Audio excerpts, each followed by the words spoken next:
मित्रों नमस्कार। आप सभी का स्वागत है हमारे चैनल कथानक में। आज की कहानी का नाम जैसे कि आप थंबनेल में देख ही चुके होंगे, बनारस की गलियों में।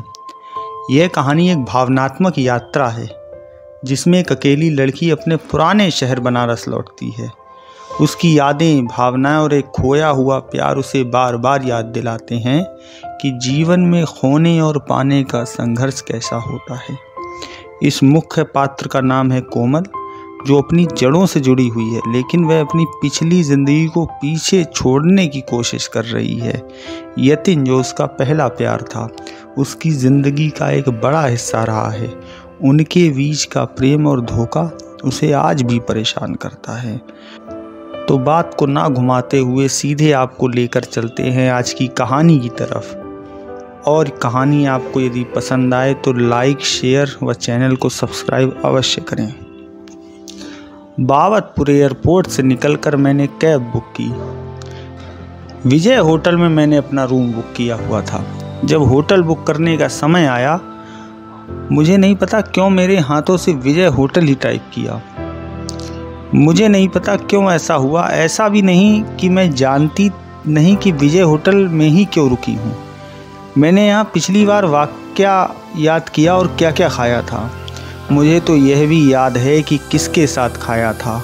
यह भी याद है उसने ब्लैक टी शर्ट पहनी हुई थी, और यह भी याद है कि मैंने पिंक सूट पहना हुआ था। साथ में ये भी याद है, अरे नहीं, अभी आंखें नम नहीं होनी चाहिए। सालों हो गए, रोने की कोई बात नहीं, मैं सब भूल चुकी हूँ। मैंने हमेशा की तरह दिल को समझाया तो दिल हंस पड़ा कि चल झूठी, रात दिन परेशान करती है, झूठ बोलती है कि सब भूल गई। बनारस की एक एक गली, मोहल्ला, दुकान, होटल सब तो देख रखा है। यहीं पैदा हुई हूँ, पली बड़ी हूँ। जीवन के 25 साल यहाँ बिताकर मुंबई पहुँची हूँ।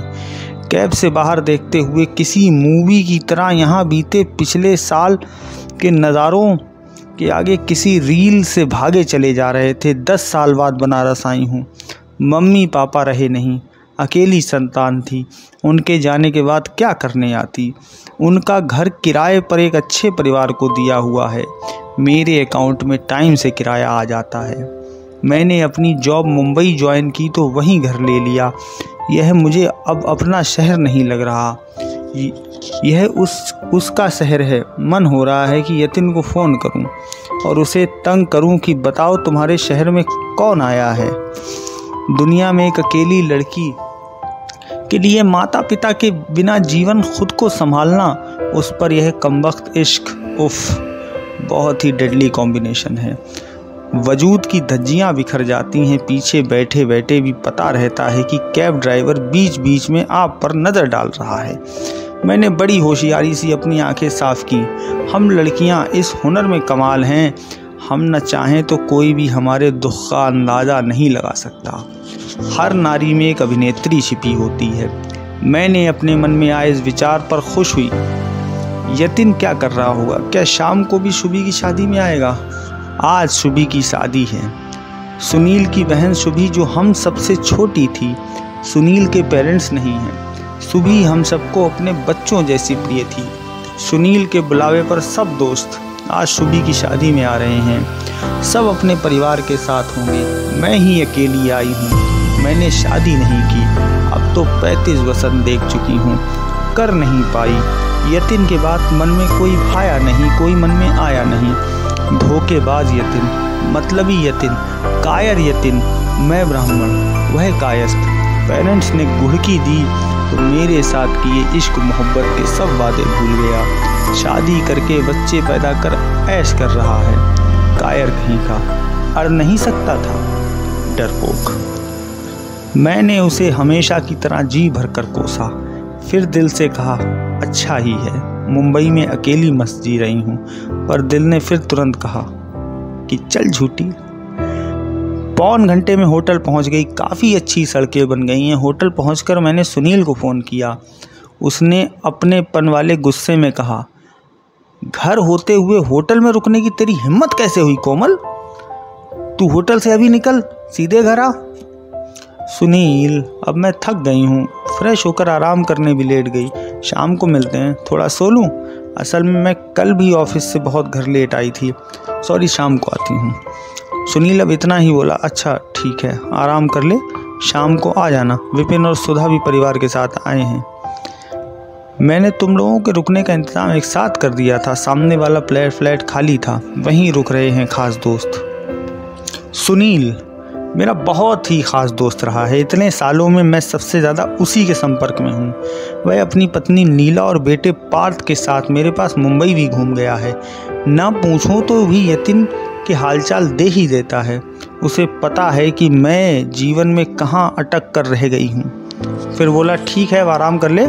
फ़ोन रखकर मैंने रूम का जायज़ा लिया। ठीक है, रूम का क्या करना है, कल वापस चली जाऊँगी। मैंने कपड़े बदले।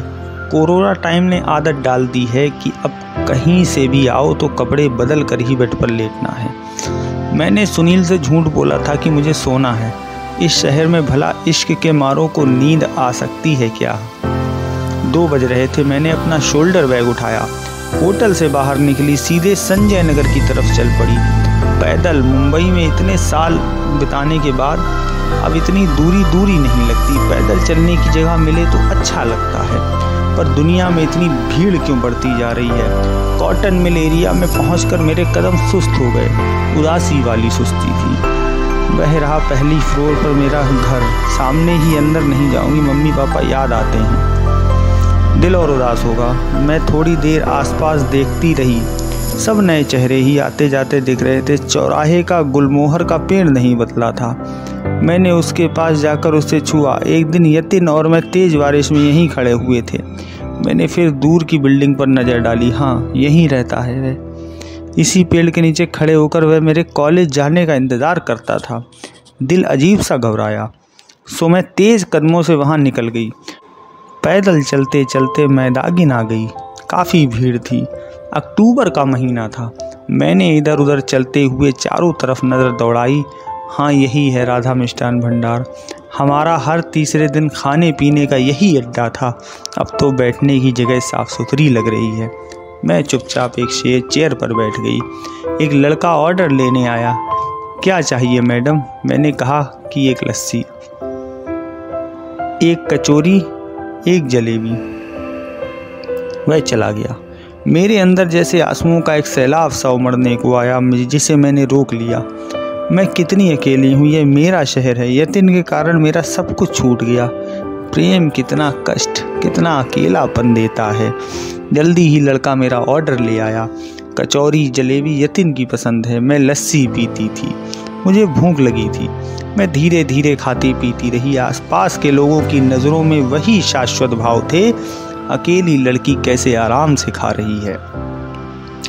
मुंबई की एक बात अच्छी है कि वहाँ लोगों को किसी भी लड़की को अकेली ऐसे बैठकर देखकर हैरानी नहीं होती। अब 3 बज रहे थे। मैं फिर चल पड़ी। गोदौलिया तक चलती रही, फिर काशी विश्वनाथ की गलियों में घूमती रही। बनारस काफ़ी बदल गया है, कुछ विकास तो दिख रहा है। सड़कें अच्छी बन गई हैं, शहर कुछ सुंदर सा लग रहा है। ये सुंदर शहर मुझे उतना भी लगता अगर मम्मी पापा होते, या यतिन ही। यतिन, मैं तुम्हें माफ़ नहीं करूँगी।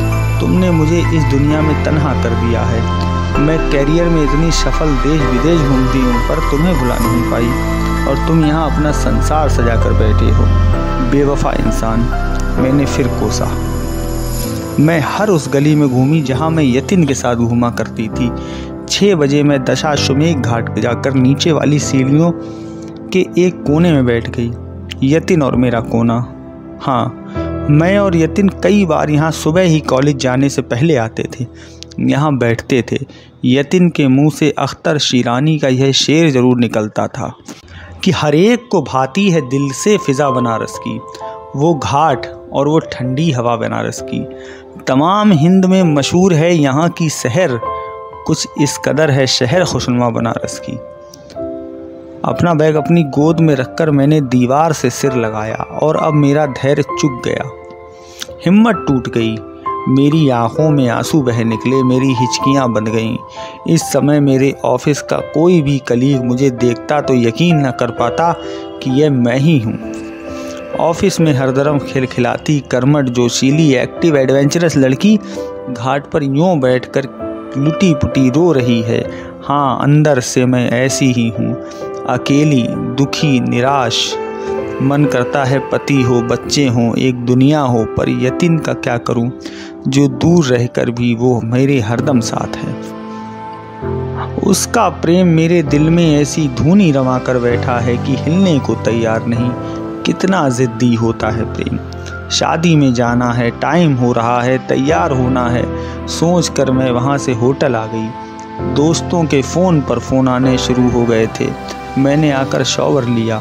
अब थकान थी, मन हुआ सब छोड़कर थोड़ी देर सो जाऊं। सुबह की शादी ना होती तो आती भी ना। दिल भारी था पर तैयार होना था। यतीम की पसंद का गुलाबी रंग का प्लेन शिफॉन साड़ी खरीद कर लाई थी। साथ में नाजुक सा डायमंड सेट पहना। खुद को शीशे में देखा तो अच्छा लगा। कुछ देर देखती रही, आंखें बंद की, कल्पना की जैसे यतीम ने पीछे से आकर गर्दन चूम ली हो। होंठों पर एक मुस्कान सी तैर गई तो आंखें खोली, कहीं कोई न था। हम सब दोस्त सोशल मीडिया पर भी एक दूसरे से जुड़े थे, बस मैं और यतीम नहीं जुड़े। सुना है वह सोशल मीडिया पर है ही नहीं, इसलिए मुझे नहीं पता कि अब कैसा वह दिखता होगा। मैं तैयार हो गई तो सुनील मेरे लिए अपनी कार भेज दी। थोड़ी दूर के एक होटल में ही शादी थी। दोस्तों को देखकर दिल भर आया। सब बहुत प्यार से मिले, सब बहुत अच्छे लग रहे थे। उम्र थोड़ा असर दिखा रही थी पर सभी अच्छे लग रहे थे। सुबह को तो मैंने देर तक गले से लगाए रखा। हंसी मजाक का दौर शुरू हुआ तो माहौल खिल उठा। हम सब पास पास के सोफे पर बैठ गए। सुनील और नीला काफ़ी व्यस्त थे। मैंने कहा, तुम लोगों की चिंता मत करो, हम घर के ही लोग हैं, दूसरे मेहमानों को देखो। दिल जिसे ढूंढ रहा था उसका कहीं अता पता नहीं था। किसी से पूछा भी नहीं गया। दोस्त तो दोस्त हैं, समझ गए। मीना ने पूछा, किसी का इंतज़ार कर रही हो क्या? मैं हंस पड़ी पर चुप रही। उसने मुझे एक तरफ देखने का इशारा किया। देखा, यतीम मेरी पसंद की black T shirt cream trouser में चला आ रहा था। उसके साथ उसकी पत्नी थी जिसने साथ चल रहे बेटे का हाथ पकड़ रखा था।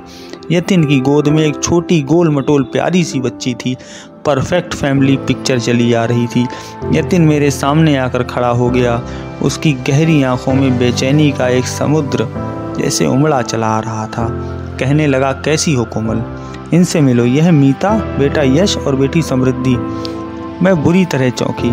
मैं उससे हंस हंस कर कहा करती थी, जब हमारी शादी हो जाएगी हम अपने बच्चों का नाम यश और समृद्धि रखेंगे, भरा पूरा घर लगा करेगा। मीता ने मुस्कुराते हुए हाय हेलो किया। मीता भी मुझे अच्छी लगी। फिर वह सबसे मिला। वह सबसे हंस बोल रहा था पर उसकी नज़रें मुझ पर ही टिकी थी। मीता को भी यहाँ कई लोग जानते थे।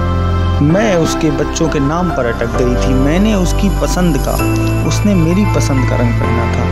वह कोशिश कर रहा था कि उसकी बेटी उसकी गोद से थोड़ी देर उतर जाए। मीता भी कोशिश कर रही थी कि उसे गोद में ले ले। फिर सब इस बात पर हंसने लगे। यतीम बताने लगा, ये मुझे छोड़ती नहीं है, जितनी देर घर पर रहता हूँ मुझसे पूरी ड्यूटी करवाती है। यतीम भी जितनी बातें कर रहा था मुझे लग रहा था कि वह मुझे बताना चाहता है, मुझसे अपनी बातें करना चाहता है, पर सीधे कर नहीं पा रहा है। फिर वह बच्ची को यहाँ घूम रहे वेटर्स से एक गिलास जूस लेकर पिलाने लगा। यश और बच्चों के साथ मस्त हो गया। मीता मुझसे 3 सोफे दूर बैठी हुई थी। स्नैक्स चलते रहे। अचानक यतीम उठकर खाने पीने के स्टॉल्स का एक चक्कर लगाकर आया। मुझसे आकर कहने लगा, टमाटर चाट भी है, जाओ खा लो। मेरा दिल जैसे थमने को हुआ। उफ, ये आज भी नहीं भूला। टमाटर चाट मुझे इतनी पसंद थी कि मैं रोज़ खा सकती थी। मैंने उसकी आंखों में देखा, ज़बां चुप भी रहे तो भी आंखें कितनी बातें कर सकती है, यह मैंने इस पल जाना। और जो उसकी नज़रों ने कहा, मेरा दिल बेचैन हो चला। वह भी मुझे भूल नहीं पाया था। उसे भी मैं याद हूँ। मेरी एक एक बात उसे आज भी याद है। फिर बोला, कल शाम को कितने बजे फ़्लाइट है? मैंने कुछ नहीं कहा। थोड़ी हैरान थी कि उसे पता है कि कल ही चली जाऊंगी। मेरी खबर रखता है। आज दिन भर क्या किया? सब पुरानी जगहों पर अकेले घूमी। मुझे भी बुला लिया होता, आदत है मुझे। इस बात का तो दुख है।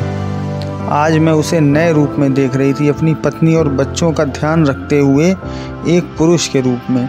अपनी प्रेमिका से बरसों बाद मिलने पर एक बेचैन से प्रेमी के रूप में। शादी के प्रोग्राम चलते रहे थे, हम दोनों लगातार एक दूसरे को जी भरकर देख रहे थे। चलते हुए मीता ने कहा, आप अभी हैं तो घर होकर जाना। नहीं, मैं कल तो जा रही हूँ, कह के मैं यतिन के परिवार के साथ जाते देख रही थी। अचानक वह पत्नी को वहीं छोड़कर जल्दी चलकर वापस आया। पूछा, अब कब आओगी? मेरा मन हुआ उससे लिपट कर रो पड़ूं, सब भूल जाऊं, मगर मैंने बस ना में गर्दन हिला दी। वह सुस्त कदमों से लौट गया। कैसे कहूँ यतिन, तुम्हारे शहर में आना इतना आसान नहीं। कदम कदम पर यादें बिखरी हैं, जिन्हें समेटने में मेरा दिल लहू लुहान हुआ चला जा रहा है। इस बार मेरे दिल ने मुझे चल झूठी नहीं कहा। इतनी यादों और दर्द के बीच उसने अपने दिल से कहा, शायद इसी में मेरी ताकत है, भूलने की नहीं, जीने की। आंखों में आंसू थे, लेकिन इस बार वह जानती थी कि उसे आगे बढ़ना है, अपनी पहचान को फिर से पाना है, और शायद एक दिन अपने दिल को भी। और जब उसने अपनी आंखें बंद की तो उसे लगा जैसे यतिन की यादें उसकी गोद में सो रही हैं, एक मासूम बच्चे की तरह। ना तो वह उन्हें छोड़ सकती है और ना ही भुला सकती है। दिल की गहराइयों में छिपी यादों के साथ उसने महसूस किया कि प्यार कभी ख़त्म नहीं होता, वह बस बदलता है, एक नई पहचान ले लेता है। तो मित्रों, ये थी हमारी आज की कहानी। अगर कहानी आपको पसंद आई हो तो लाइक करें, शेयर करें व हमारे चैनल को सब्सक्राइब करें। धन्यवाद।